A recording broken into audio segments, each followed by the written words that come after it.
All right, DBs, let's talk about your off coverage and some tips and tricks that you can use in order to get better at playing off coverage. I would say off coverage is more difficult than pressing. Everyone wants to press. It looks cool, and honestly, it's the most convenient tool. But as you get to higher levels, you can't press everything.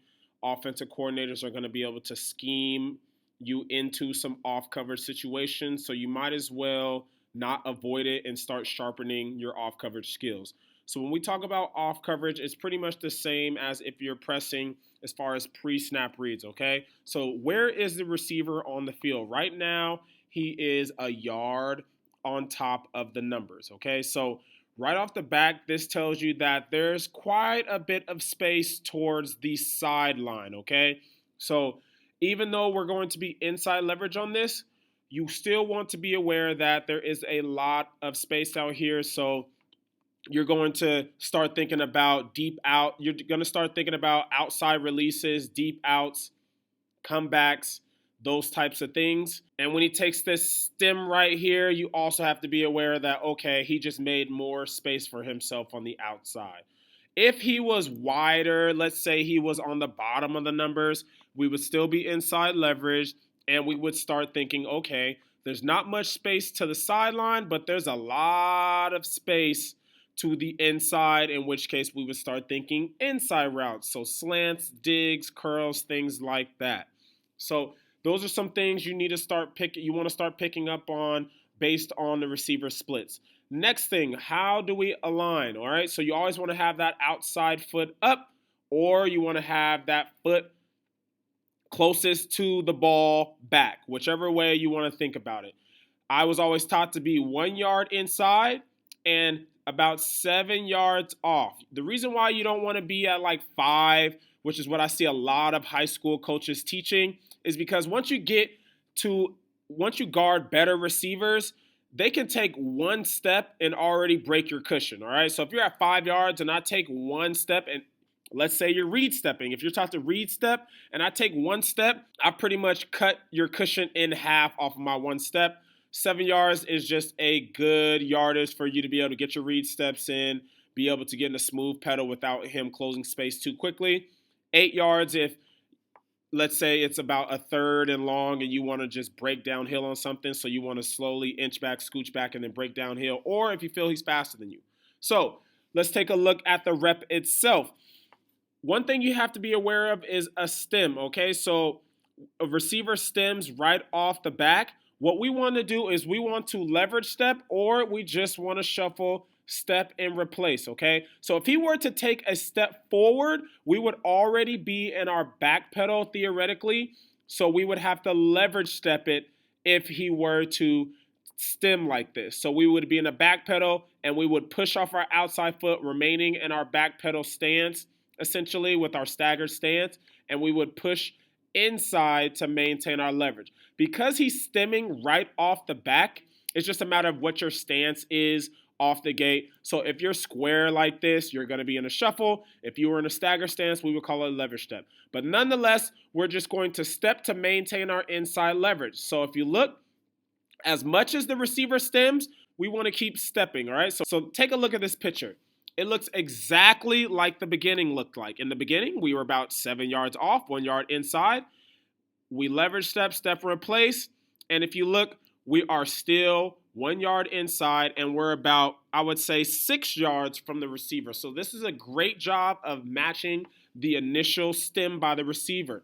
Once you take a leverage step, or in this case, if you step, replace, shuffle, you want to get right back into your pedal. As he's stemming, he's still gaining ground. All right, so we want to immediately get back into our back pedal. If you sit on this, he's going to close our cushion, and in which case you're either going to have to do a catch technique or you're going to end up reaching. We don't want to do either of those. We're not looking to catch. We're looking to play true off man, okay? So step, maintain that leverage, and then we're going to get into our back pedal like he does here. Now, what are we looking at? I don't want to tell you one thing is better than the other, because in my experience, I've had NFL DBs tell me they're looking at the numbers, the chest plate. I've had coaches teach me that you want to watch the belly button. I've had coaches teach me that And actually, NFL players say they're going to watch the hip. Honestly, if you're asking what I do, I just kind of watch this general area. So you can watch the torso, the trunk, the hip, the numbers, the low numbers, I would say, because the top numbers can align with the shoulders and they could get caught in the shoulder movement. But I've honestly heard NFL, D1 coaches, D1 athletes say that they're taught or they teach one of the three. All right. So let's say you're watching this hip. If we're watching the hip, we want to maintain our position on this hip. So if we're inside, if we're looking at it from here, we want to maintain that eye position the whole time, that eye discipline. All right. So when we leverage step, the hip is turning this way. The bottom of the numbers is turning this way. And honestly, the trunk is turning this way as well. Choose whichever one is better for you to track. So if we're watching the hip, the torso, they're both going this way, so we're going to leverage step it.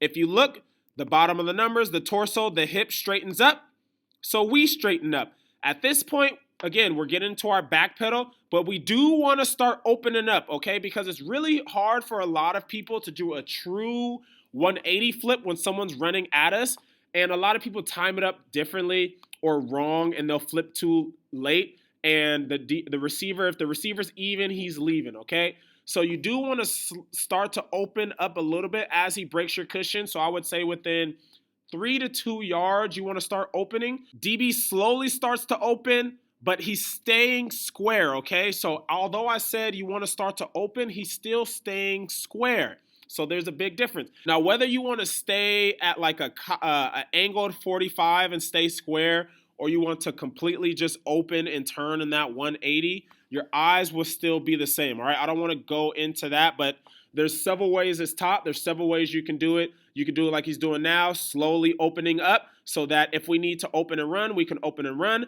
but we're still closed enough to where if he runs that inside breaking route, we can plant off of this left foot and drive. And if we want to go this way, we can still plant and drive to the outside, all right? So again, whether you're opening up in your crossover and driving, you can still do it, but we're only focusing on the eye discipline, okay? So again, let's take a look.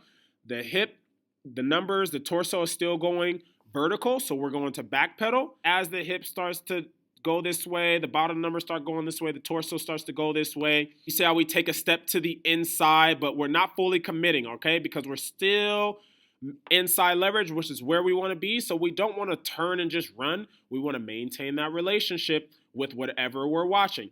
Now, once the receiver plants his foot, okay, so the hip is still there, the torso is still there, the numbers are still there.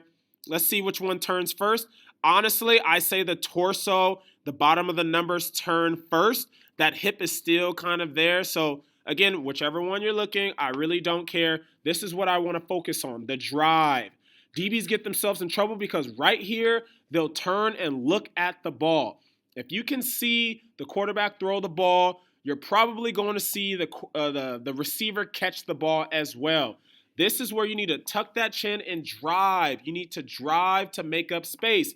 We're inside, and he's running an outside breaking route. So naturally, if we're a yard inside like we started, we're going to be a yard behind at least. And if the quarterback puts the ball out here, we're going to be 2 yards behind once the receiver stretches his arms out. So we need to tuck that chin, drive to our target. Whatever you're looking at, drive to that target. My coach, every single drill we do, we drive at least 2 steps, 2 to 3 steps, and then get our eyes back if we're in a drill.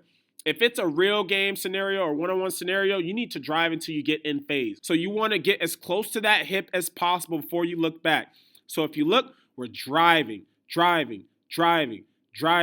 And then it's not until he sees the receiver start to decelerate that we look, okay? We're already going full speed, so when he decelerates and we get our head back, we're going to continue to close space on that, continue running through that point, and then you want to replace that space. Another thing that you'll be taught is that you want to drive to that high shoulder, and then once you get to that high shoulder, then you can start to slice. All right, so high shoulder meaning this shoulder, the highest shoulder, okay? That front shoulder would be that low shoulder. That high shoulder would be this, the receiver's left shoulder in this case, all right? So whether you're driving that high shoulder, which would be at this angle, and then look to slice once we get in phase, or you're just driving to replace this space inside. Again, there's so many ways you're going to be taught to play. I'm just trying to throw out every possible terminology that a coach will throw at you. But nonetheless, every coach should be teaching you to drive, drive, drive, drive, drive. Get back in phase. Then he gets his head back, replaces that space, and we end up making a great interception here. All right. So again, the keys to this off coverage rep: we want to be 1 yard inside, 7 yards off. Receiver stems off the line of scrimmage. We want to leverage step in place, shuffle to maintain our leverage. Once we do that, we want to get right back into our pedal. Whether you're going to open at a 180 and keep your eyes here, low front shoulder, or you're going to slowly open up so that you're staying square and you can drive downhill or be slightly open enough to where you can sprint on the fade. That's fine. Again, more than one way to skin a cat. But the most important thing I'd say is the finish, which is the drive steps. 1, 2, 3, 4, 5, 6, 7 before he gets his head back and makes a great play.